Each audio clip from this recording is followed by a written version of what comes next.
tere, Reimo! Tšau! Tšau! Tõin sulle ühe ägeda kuusermasina, 155 jõudu ja masina on varustatud Advance litsentsiga ja RTK signaaliga, et saaksid oma täppis põllumajandust siin viljeleda ja katsetada. Ja... Super, tead, ma eile brosüürist lugesin, tal on 6,8 liitrine mootor. See mootor näeb välja umbes, hoia seda, võtta sealt üks lonks pealt maha, siis on täpselt õige. Ühesõnaga, siuke mootor on peal. Ja meil on siin traditsioon. Käed tuleb puhtaks pesta. Ikka. Aga lähme vaatame masinasse ka või? Lähme vaatame masinat ka. Näitan sulle, mis nupp ja kang mida teeb ja mida on sul täppis põllumajanduseks vaja teada. Super. Nagu ütleb Schwarzenegger.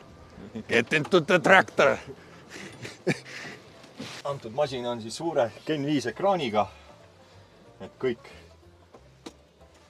kõik oleks hästi näha ja toimetada põllu peal.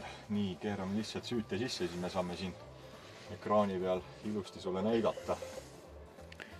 Nii, paneme siit võõrad hääled ära.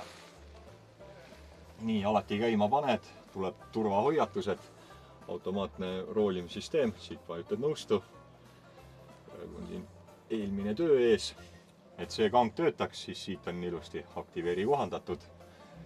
Siia tulevad ilusti rohelised tulukesed, siis tähendab, et see kang on aktiivne.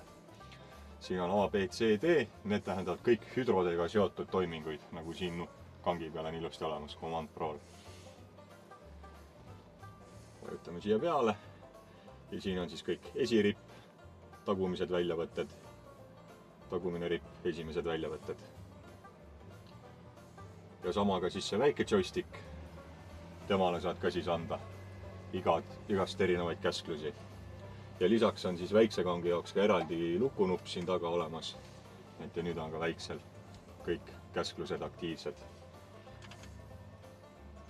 Aga väike kang on kuidagi uuenduslikum kui mul vanal pillil.